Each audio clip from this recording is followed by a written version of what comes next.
Днес с Божията помощ темата, в която ще говорим, който пренебрегне кръста и Исус Христос, ще пропусне вечността. Значи, това е темата. Който пренебрегне кръста и Исус Христос, ще пропусне вечността. За какво става посвичи сега? В Коринтяни апостол Павел казва така.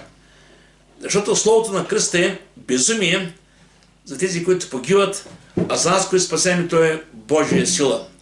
Значи всички са чули за Христос. Всички знаят, че има Бог. Обаче като че ли едно е да знаеш за някого, друго да го познаеш, а съвсем друго да го вярваш и да му се посветиш. Сега, важното е, вижте, когато Исус Христос беше на тази земя, той проповядваше, получаваше, изцеляваше, правеше много чудеса за мен. При него идваха много хора, идваха болни и бяха изцелявани. Други хора говориха болни, други хора пък идваха да гледат свир, какво ще стане днеска. А други хора слушаха и вярваха. И винаги е така, и днес има така хора. Има хора, които вярват в Господа, покаяват се, спасяват. Има други, които идват, чакат някаква милост от Господа и после тръгват. Сега, искам да кажа, че не трябва да се отнасяме с пренебрежение към това, което направи на кръста на Голгота. Значи, когато идеш при Господа, само когато имаш някаква нужда и се тръгваш, после забравяш за Бога, това е нехайство. Разберете, трябва човек да разбере, че Бог е жив, Божия син, Исус Христос също е жив. В Словото Божие се казва така, в Лука 19, човешкият син дойде да потърси и да спаси погиналото. И сега на кръста, това, което направи на Голгота, той не време за себе си, той е време с нас. Умря заради нас, защото ние всички хора сме грешници. Светата мила, всеки човек е грешен. Но Христос, когато умря за греха на целия свят, той умря за да живеем ние. Той става човек, подобен на нас, да можем да станем, чрез вяра в него, Божии деца. И наистина, ако човек пренебрегне тази вест, пренебрега небето, пренебрега вечността, за жалост. И не знам, какво значи вечността? Всеки човек е временен. Всеки човек има дни, които трябва да живее. Има, в Псалми се казва, в твоите ръце са времената ми. В ръката на Бога е живота на всеки човек. И в Йов, да се казва така, в ръката на Бога е живота на всяка човешка твар. Така че, нашите дни, колкото са красиви на тази земя, колкото и да е приятно, и не ще завършат. И е важно човек да се разбере, че има вечен живот. Живота не е само тук. Тук на тази земя минаваме, заминаваме. Но има вечност. Има рай, има яд. Това са реалности.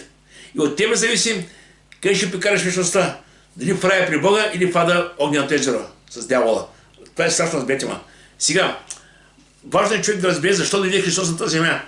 Вижте, когато Исус Христос проповядваше и получаваше, край него дойде един човек и видя всичко, което става, изцеленията, чудесата, знаменията, словото, еуфорията. Винаги около Христос имаше много хора. И тогава този човек дойде при Господа и каза така. Ще Лука 9 глава каза така. А като вървяха в пътя, един човек му рече, ще седам, където идеш. Сега дума, той вижда всичко това, което става, и аз искам да бъда част от това, от всичко. Вижте сега, хубаво е да се човек да разбере, че иска да бъде част, обаче християнството не е само една стъпка. Не е само една стъпка. Искам да бъда. Въпросът е наистина да се посветиш, да продължиш и да останеш с него до край. В Словото Божие Исус казва, който устои до край, той ще бъде спасен. Значи не може само една стъпка, трябва да вървиш с Господа. И тук Словото Божие казва така, и вижте колко на този човек. Исус му каза, лисици имат леговища, птиците имат гнезда, а човешкият син няма где глава да послоне. Сега Исус Христос дойде на тази земя, проповяда, получава, изцелява, върши много чудеса знамения, но целта на Христос беше една важна тема цел – да спаси човечество. Той даде себе си на нас. В Йоанна 19 той каза, свърши се. На кръста той каза, аз завърших това, за което бях дошъл. И се върна отново в небето. Умря и възкъсна и се върна там в небето. Откъдето е. Значи той дойде на тази земя, изваря пътя, който имаш да върви, умря и се отиде обратно в небето. Въпросът е сега от нас зависи. Ние, които чуем тази вест за Христос, какво ще направим сега? Ако го повярваме, да живеем пъти с Него. Ако го отвърнем, и не като при Бога Божка не ви познавам. Така че важно решението, което вземаш за себе си. Бог винаги да при хората, докосва ги, но в крайна къща човек сам избира кога и какво да вярва.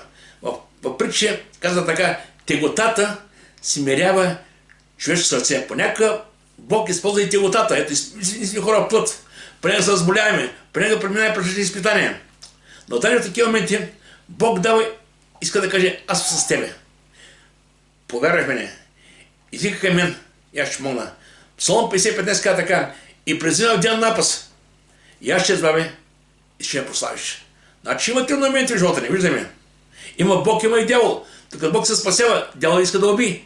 В Словото Божие каза, крайца или дявола идва да открадне, закони да погуби. А Исус каза, аз дойдох да имате живот и той е изобилен. Виждаме ярки контраст. Дявол иска да уби човека, Бог иска да го спаси. И от човека зависи, кой ще направи. Ако пренебрегне Христос, дявол ще го погуби. Но ако приеме Христос, Бог ще го спаси. Слава да бъде на Господи. И важно е много да поставим Исус Христос на първо място в живота и да кажем, Господи, аз разбирам, че те има. Искам да дойдеш в моя живот. Покайвам се. Приемам те. Моля те, прости ми греховете. Това са елементарни неща. И когато го направиш, Господ непременно ще дойде в твоя живот. Ще дойде в тебе чрез духа си, ще те навроди, ще прави в тебе ново създание, нов живот. Да, плътта остарява. Самия апостол Павел каза, аз не се обезсърчавам. Ако и външен човек да тлее, пак вътрешне всеки се подновява. Важно е не това, което става вънка. Важно е вънка става побеляемо, стараем, ставаме все по-хубави, докато не си отидем. Обаче Соломон в Ексеска така, и не пръста ще се върне пръста, откъдето е дошла, а духа се върне при Бога, който го е дал. Така че нашия дух, нашата душа ще бъде при Бога. И въпросът е, как ще направим Бог? Зависи от самите нас. Ако вярваме в Него, ако се молим на Бога, то Бог ще приеме. Но ако ние кажем, не, той не е за мен, аз не го искам нещо. Разберете ме, от тебе зависи къде ще прикараш. И сега, много пъти хората казват, аз. Когато казваш аз, сега дума ти кажеш, аз мога и без Бога. Ама не става без Бога. Бог иска човек да смири себе си. Да каже не аз, а той. Вижте, Словото Божие казва така, Римляни 6:12 стих. И тъй да не царува греха вашето смъртно тяло, да се покорят неговото царствие. Греха, старият човек. Значи ние трябва да се покаяме, да оставим шумниката на Господа и Бог каза в Евреи 10:17 и греховете и беззаконията ви няма да помнят за винаги. Идейки при Бога, Бог ни приема. Прави с нас ново създание, нов човек. Ставаме Божии деца. В Словото Божие каза, а на ние, които го приеха, Бог даде право се нарекат Божии чеда. Обаче, какво става после сега? Приеме Христос и вече ние сами предаваме себе си. Казваме, Господи, искам да бъдем с Тебе. Помагай ни. И Словото Божие казва така, не знаете, че когато предават себе си, като послушат слуги, слуги се нози, когато се покорявате. Било на греха, който да кара смърт, или на послушанието, който да кара живот и правда. От тебе зависи. Ако продължаваш да вършиш същия неща, като си преди, заминаваш пада с този свят. Но ако приемеш Христос и обърнеш гръб на греха, гръб на света и кажеш, Господи, ела в моят живот, непременно Бог ще даде твоя живот. И да ще започнеш наистина в нов живот. И именно това, което е плал Христос за нас, е това, което те мотивира да ходиш в нов живот. Да не живееш там, където си бил. Много път съм разговарял с хора, които са в този свят, които не познават Бога, които наистина са чували за Бога, но не са го приели. И много път се говорих с тях, казват така, Фари, аз съм много грешен, църквата е прекалено свято място за мен. Мен Бог няма да ме хареса, Бог няма да ме приеме. И аз казвам, не дей ми се така. Бог обича хората, които се осъзнават, че са грешни. Когато човек се себе си е правилен, че е много добър, че всичко е наред, това е най-голямата грешка. Понякога хората казват, аз не съм лош човек, да никога ще не правя, не убивам, не лъжа, не къде, не прелюбодействам, не правя нищо лошо. И тази праведност, която поставим пред нас, понякога ни пречи да оставим реалността. Ти си добър човек, всеки е добър човек. Това, че е добър човек, това не те ползва пред Бога. При Бога е необходимо покаяние. В Стария Завет така, вашите праведни, добри дела са като мръсна дева пред Него. Никой не може да се похвали. Но когато е прямо кажем, Боже, прости ми греховете, приеми ме, в него момент става нещо радикално. Бог идва, взима товарите и ти дава неговият мир, спокойствие и пълнота. Слава да бъде на Господа. И тук, когато вече приел Господа, виж какво става сега. Защото Христовата любов ни принуждава, като разсъждаваме така, че понеже един е умрял за всички са умрели. Значи той умре вместо нас. Ще умре за всички, за да живеете, че живеете за себе си, но за този, който за теха млада възкъснал. Сега думай, че мотивацията за нов живот, в който живеем, именно той. Когато знаеш, че той умря за своите грехове, ти вече не искаш да грешиш. Не искаш да вършиш това, което си вършил преди. Защото така ще има и който умре вместо мен. той умря за мене. И вече кажеш, Господи, помогни ми, дай ми сили. Там, където съм слаба или слаб, дай ми сили да преодолявам. В Словото Божие казва така, он, който е във вас, е по-велик и по-силен от този, който света. Сега думам, Святия Дух, който Бог полага в нас, той е по-силен. И неща, които преди си нямал силата да се пребориш, вече имаш силата. Що? Защото той е в тебе и да ти помага. В Словото Божие казва, че Святия Дух ни помага в нашата немощ. И сега, тук Словото Божие казва, че когато дойдем при Бога, наистина всеки има да носи своя кръст. Всеки има да носи своя товар. Сега понякога хората казват така, ела при Господа, няма да имаш проблеми. Ела при Господа, ще бъде наред. Това е заблуда. Това е лъжа. Няма такова слово никъде. В Словото Божие апостол Павел каза, през много скърби ще преминем до клейм Божие царство. Ще има скърби, ще има теготи, ще има изпитания, ще има изкушение, ще има Бог страда. Това е животът.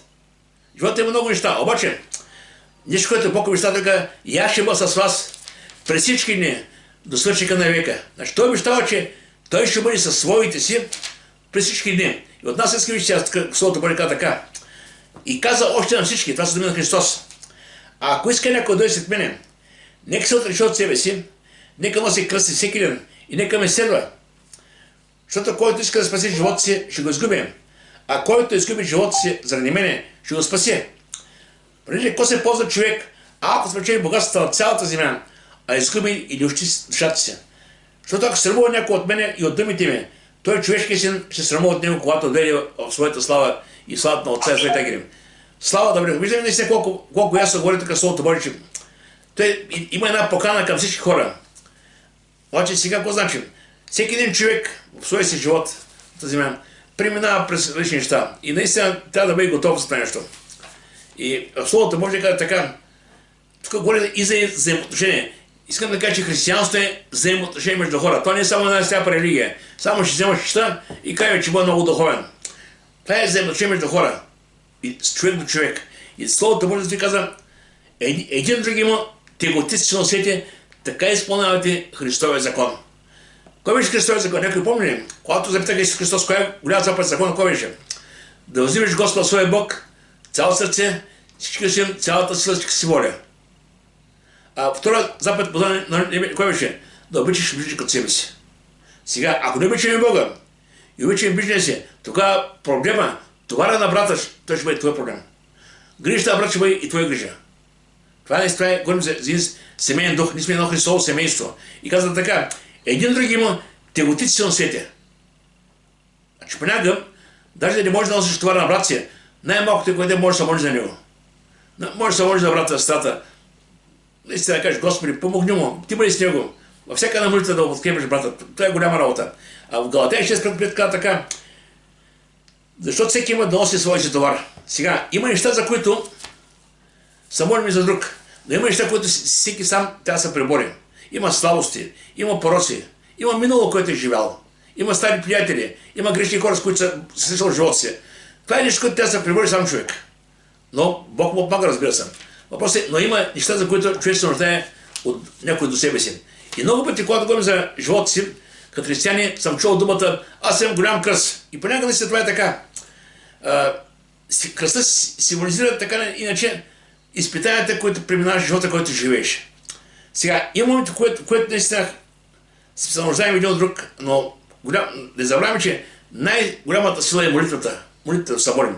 В Якова 5:16 се казва така, молете се един за друг, да оздравейте. И голяма сила има усърдната молитва на праведния. Значи, молите ли за друг, да оздравим, и голяма сила има усърдната молитва на праведния. А в Галатея още ще дам нещо така в подкрепа тия други неща. Галатея отива още малко по-напред. Не само се молим. Защото някой лесно да стои вкъщи да се моли, обаче богски стъпки живот. И казва така, да не дотяга да вършим добро. Защото ако не се уморяваме, съвременно ще поженем.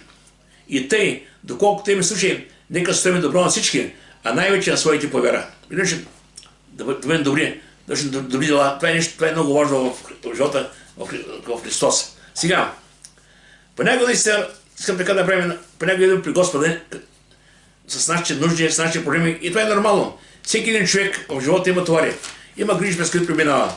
И идва човек понякога с вяра при Бога, да тръгне живота на по-добро. И това е нормално. Обаче ще казва Словото Божие така. Видите при мен всички, които се отрили обременени. Всички, които се отрили обременени, ела така при мене. И аз ще успокоя. Значи в този свят може да изгубиш много неща. Мира си, спокойствие, семей си, много неща може да загубиш. Но при Бога винаги ще минеш спокойствие и мир. Той отнема товара от тебе и ти дава твоя мир. И после казва така: вземете моето иго върху си, научете се от мен, защото съм кротък с сърце и ще имате покой на душите си. Покоят, мира е само от Господа. И сега, в Яна 6:7 казва така: илате при мен такива каквито сте, и аз никак няма да я върна, никак няма да изгоня. Значи виждам, че в този свят хората имат добри и зли, красиви или толкова красиви, богати и бедни. Има много категории на хората, а при Бога няма нищо. Идем при Бога такива каквито сме, и Той ни приема, но вражда ни прави нови чада. Прощава ни греховете, умини в кръвта на Христа и каза: вие сте мои деца, слава да бъде Господи. И сега, трябва да им ясно представя, че когато идем при Бога, ще има борба в живота. Откъде е борбата? Има Бог, има и дявол. Бог спасява, дявол иска да убие. И зато Исус Христос предупреждаваше своите апостоли, в частност това иде към нас днес, за времето, когато Той ще се мине от тази земя. Защото когато дойдеш с тях, на тях беше лесно. Те бяха подира му, Той изцеляваше, Той възкресяваше, Той беше чудеса за мене, те бяха подира му, само бяха и се радваха. Обаче идваше време, когато Той трябваше да отиде. И това, което правеше Той, трябваше да продължат те, апостолите, учениците и църквата днес. И тук Словото Божие казва така: да не се смущава сърцето ви. Вие вярвате в Бога, вярвайте в мене. Дома на отца ми има много обиталища, ако не беше така, аз ще да ви кажа. Защото отидам да я приготвя място. И като отида да я приготвя място, пак ще дойда и ще я взема при себе си, защото вие съм аз да бъдете и вие. Сега, къде е Исус? Исус в небето. Там е неговото място. Ако идем всякъде там. Сега, Той казва така: дома на отца ми има много обиталища и аз ще да я приготвя място. Първо, къде отиде Христос да направи място? На кръста. Защото без това дело на кръста няма как човек да отиде в небето. Сега човек може да живее много добър живот в своите очи. Може да прави много добрини. Може да прави много неща. Но тези неща не се струват пред небето. Пред Бога е важно причко покаянието, първото. Когато има покаяние, има променен живот, вече и живота всичко става съвсем друго. Той казва така: първо Той направи място на кръста, оттам отиде в небето. И в небето има място за всяко едно Божие дете. И аз вярвам, че всеки един човек, когато се върви чрез тази земя, ще отиде в Божие царство при Бога. И ще бъде много приятно и знано. Защото Бог е добър Бог и Бог е приготвил неща, които не си по-човешки няма къде да ги обясним. Самия апостол Павел каза така: апостол Павел видял небето в изстъпление. И той каза: нещо, което на човешко око, сърце и ум не доходило, това е приготвил Бог за тези, които го любят. Няма къде да създаде нещо велико. И сега става на Бога това слово, което е към нас. Така Словото Божие каза, че наистина ще има изпитания. В Деяния 16 глава, 20 апостол Павел каза така: през много скърби ще бъде Божие царство. А в Тимотей 3:12 каза така, че тези, които искат да живеят дължително, ще бъдат гонени. Сега тук не става да може да физическо гоне. Понякога ще има духовни атаки. Може да има преживявания, които не да бъдат понякога хора срещу нас. И много други неща може да преживеем. Но те знаят, че Бог е с нас, Той няма да се не забрави. И тук стиха почва така: ако иска някой да е след мен, това е една покана, преди покана и всеки може да дойде и за никой няма извинение. Какво значи това више? Това е благата вест. Идва поканата. Поканата за спасението на твоята душа. И ти кажеш: мене ме интересува. Това е нехайство. Значи ти си нехайен към живота си. Ако ти не искаш да спасиш, тогава кой ще спаси грехите ме? Всеки един човек трябва да разбере, че има в себе си една безценна душа вечна. И от тебе зависи, от твой избор, къде ще бъдеш във вечността, къде ще бъде тази душа. Така че наистина човек да каже: да, Господи, аз искам да бъда с тебе. Може нещо да разбирам, може нещо да ми е ясно. Знам, че ти си спасител, ти умря заради мене, ти умря вместо мене и в тебе мога да имам вечен живот. Сега, Исаия 55 ще казва така: търсете Господа, докато може да намерите, призовавайте го, докато е близо. Аз не знам Бог до колко пъти ида при хората. Знам, че ида достатъчно пъти. Един, два, 4 пъти, може да е и повече. Той ида при хората и ги кани. И когато, зато и Словото Божие казва, Евреи 3:15, ако не чуете гласа му, не закоревявайте сърцата си. Сега дума, не се правите, че не го чувате. Бог идва и говори ясно, че той е жив, че той е реален. И кани хората. Даже в Откровение има исти, който е към една църква на тя е реално и валите за нас Словото Божие така. Ето сина на вратата е хлопам. А ако някой чуе гласа ми и отвори вратата, ще вляза при него, ще чуем с него, той с мене. Така че и днес благата вест е тази, която кани хората. Благата вест. Благата е, че има спасение, че има Спасител. Много хора сега честват наистина Рождество Христово. Велик ден честват. Това са празници християнски. Да разберете, трябва да знаем същността на тия празници. Рождество Христово е вечният Бог изпрати на Святата земя. Велик ден.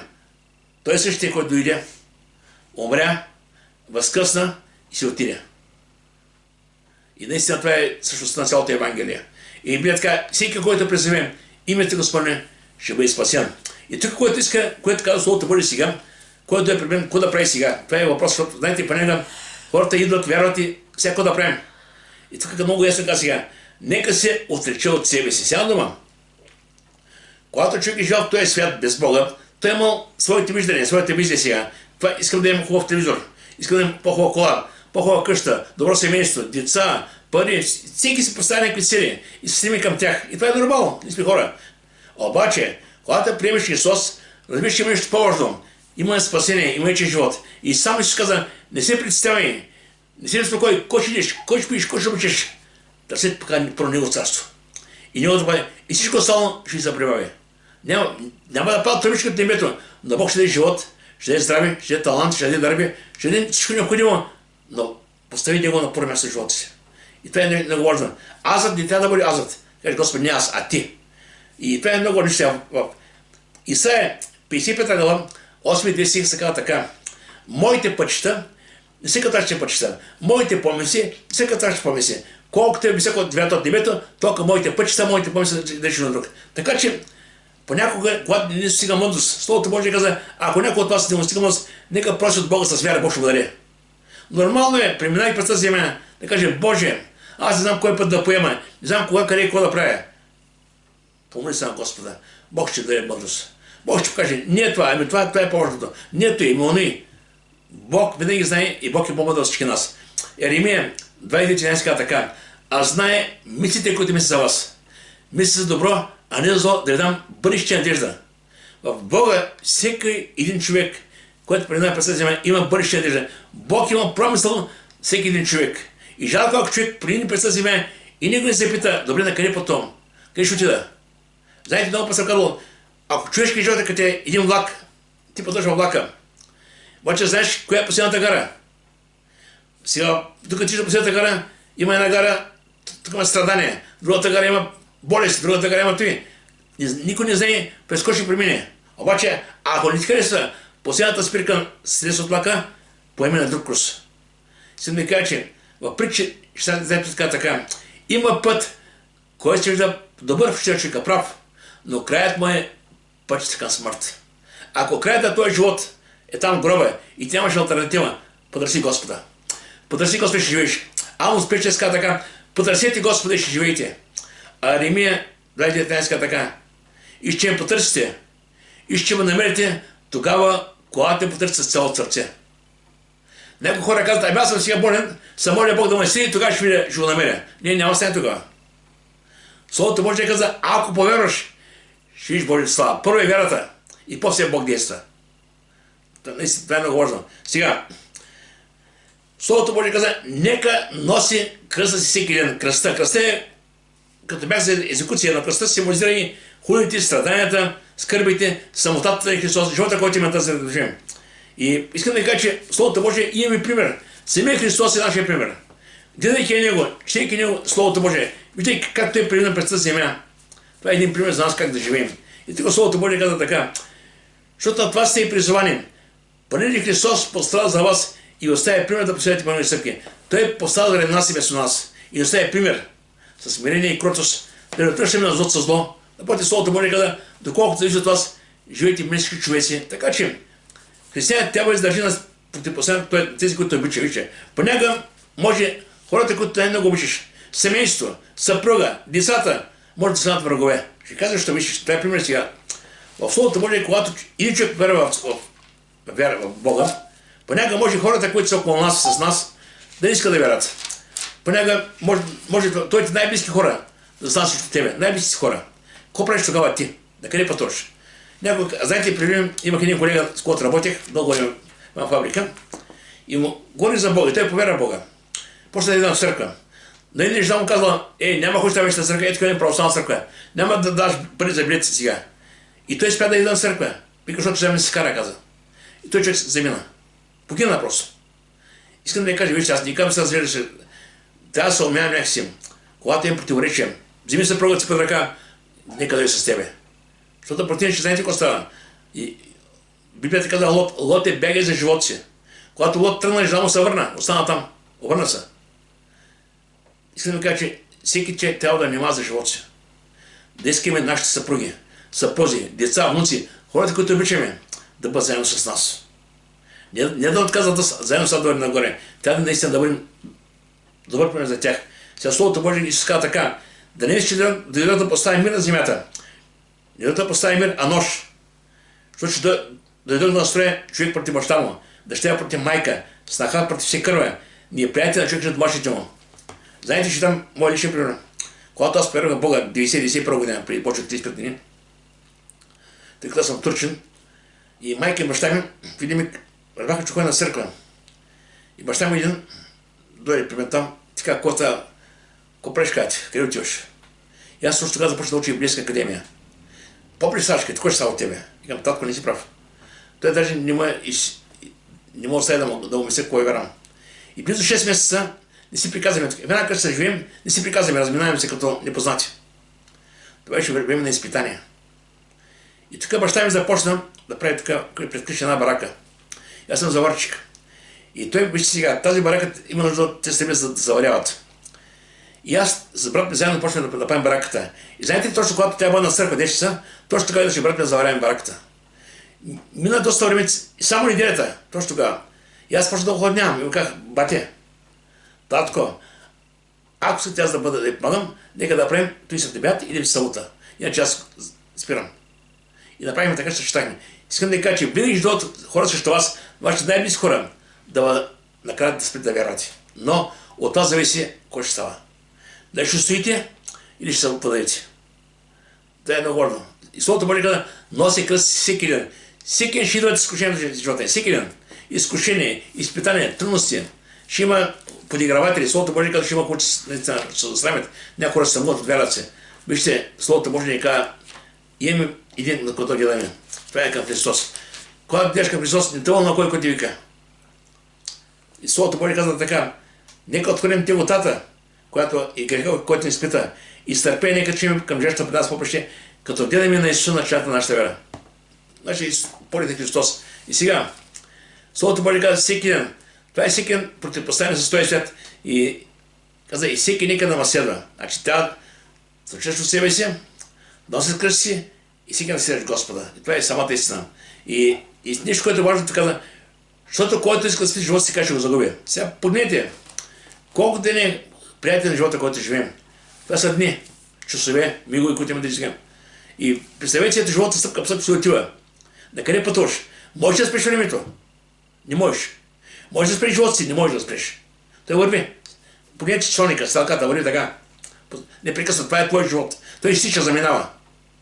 И тогава кажеш, добре, на къде заминавам се? Къде отивам? Къде има някакъв смисъл от живота ми?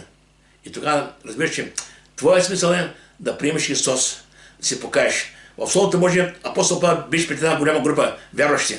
Вярваха в много лове. И той каза, че целта на Бога за човек е човек да потърси Бога. Това е главната цел за човека. Ако питам сега всеки по-отделно, ще каже, какъв е смисъл на човешкия живот? И да ще кажеш да посадиш дърво, ще кажеш да направиш семейство, да съдиш деца, да направиш това или това. Това са неща, които са хубави, обаче те не са смисълна. Смисъла на всеки един човек е човека да потърси своя Създател и да спаси душата си. Това е истинският смисъл. И сега, когато говори за живота на тази земя, тук говори именно за живота, който живеем, и трябва да разберем, че важно е наистина да разберем, че не това, което притежаваш е важното, а това, което притежава тебе. Това е важното. Сега, в Лука 12:15 Словото Божие Исус казва, внимавайте и пазете се от всяко користолюбие. Защото живота на човека не се състои в избит на емоционално. Може да бъдеш много богат, може да бъдеш всичко. И какво от това, ако живот ти свършва утре? Какво ще ползва богат, скажете ми? Искам да кажа, че важно е да намериш своя живот. И после в Яна 12 глава, тук ти още по-навътре, още по-напред това, в това разбиране. Казва така: който обича живота си, ще го изгуби. А който мрази живота си на този свят, ще го запази за вечен живот. Значи дума, обръщаме гръб на греха в този свят. Вижте, света, разберете, има, така че княза на този свят Сатана. Той знае какво да превърне на този свят. Лампите, светят, много пъти, като деца са били страдали на много светулки, много неща, които светят на панаелите. И днес е така. Света си има твоите изкушения, своите приятни неща. Обаче всичко това стои дявола. Той се облади на хората. А сметка това Бог има нещо повече. Вечен живот. Необходимо е само вяра. Евреи 11.6 се казва така: а без вяра не е възможно човек да угоди на Бога.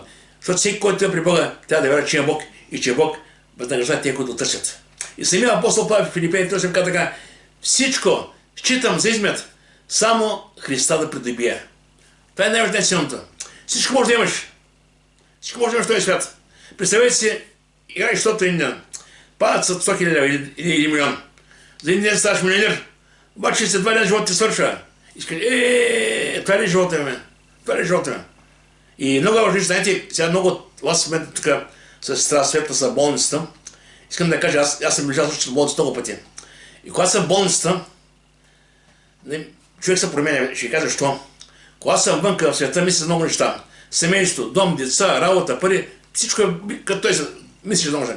Когато си в болницата, мислиш само едно: как ще изляза от тук? Дали ще бъда жива или ще да си отиваш? Това е въпросът. Как ще излезеш от болница? Затова е хубаво човек наистина, къде да се намира? В болницата, навънка, винаги да мисли: на къде пътувам? Със всеки един живота ми изсича. Къде отивам? А ако има нещо друго, защото го пропускам.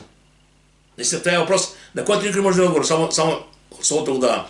И човека винаги стои между дилемата да приеме Христос или да продължи света. Света, кариера, бъдеще, бизнес, много неща той свят предлага. А Бог предлага едно: вечен живот. И каза: ако бярай мене, не се притеснявай за други неща. И човек понякога хвърля сили и енергията си за времето неща, а пропуска вечността и небето. Пропуска. Така наистина, много важно да разберем, че има неща, които са по-важни, които са по-ценни. И сега искам така да направя една хронология. В Словото Божие говори, че както пише в Ноевото време, така ще бъде само да намери стиха и по времето, когато Господ да вземе. И това е много важно да го разберем само секунда. Така. Това е като предупреждение за времето, което живеем. Казва така: и както става в Ноевите дни, така ще бъде дите човешкия син. Едяха, пиеха, женеха се, омъжаха се деня, когато Ной влезе в ковчега и дойде потопът и ги благови всички. Така също, както стана в Лотовите дни, едяха, пиеха, купуваха, продаваха, седяха, градяха, деня, когато Лот излезе от Содом и Гомор, а го не сяра излезе, наваляха небето и погуби всички. Потом това ще бъде деня, когато човек ще дойде. Сега, много хора спорят, кога ще бъде Дойде Христос. Дали ще има грабване или голяма скъп, преди голяма скъп. Знаете, няма значение кога ще е това нещо. Но човек трябва да бъде винаги готов за своята среща с Господа. И сега, тези хора, Словото Божие казва, както по времето на Ной, всичко за Ноевия ковчег. Света имаше много грях и Бог каза: света ще го изтребя. И така стана. Един човек, Ной, с жена си, тримата синове и 8 човека, направи ковчег, качиха се вътре в ковчега. Това е като кораб. И всички животни по две, мъжко и женско, и се качиха и почна да бъде дъжд и всички други измряха. Това е истина, това не е приказка. Това е истина. И тогава започна много живот. Един Бог спаси своите си. Ной беше праведен човек. По-късно, Содом и Гомор, пак имаше грях в тези градове. Много грях. Мъже с мъже, жени с жени, деца с големи. Имаше много грях, разврат. И тогава Бог каза на Лоте: вземи твоите най-близки и зайди тук, защото градът ще бъде погубен. И Лот каза на жена си, каза на дъщерите си, каза на двама, които ще бъде четове. Те му се присмяха, както днес много хора се присмиват. Но каза нещо много важно. Върви напред и не гледай назад. Да не погинеш. Тръгнаха двамата, Лот и жена му, дете му щерим. Жена му се обърна и остана там. Що? Защото сърцето беше там. Къщичката, покъщената, ама кощенства и остана там. Син ми каже, Бог каза, гледай напред, бега за живота си. И много важно наистина. Тези хора, ако не са така, няма нищо грешно. Едяха, пиеха, жениха, съмърляха се, но Бог го няма там. Те правиха всичко. Човешко, обаче без Бога. И днес много хора, живейки без Бога, ще бъдат в тази ситуация. Ще бъдат добри своите очи, ама Господ ще вземе своите си, те ще погинат. Това е самата истина. Сега, за тези Словото Божие каза, който пренебрегне кръста, и Христос ще пропусне вечността. В Колосяни 3 глава 2 стих апостол Павел каза така, месете се горното, а не земното. Значи, много важно. И сега, накратко, както Ной постиг ковчега и се взел хората, които бяха в него. И днес има спасение. И той е в Христос, че църквата. Всеки един, който приеме Христос, всеки един, който повярва, има тая надежда. И тези, които са в кораба или в църквата, ще бъдат спасени. Тези, които са навън, ще погинат. Това е самата истина. И ако човек чуи благата вест и си замисли, жалко. Живота преминава, разберете ме. 10 ден ще е време, когато седем пред Господа. И Бог ще каже, съжалявам, не те познавам. Защото аз си говорих чрез брата, говорих чрез сестрата, но ти тогава спаш не ме чуваш. А ти там ще наш. И се каже, който мъже, нека слуша. Ако днес ще го семе, да така се нека Бог да благослови. Нека да се молим сега. Стая пенка, били се помоля, ако обичаш.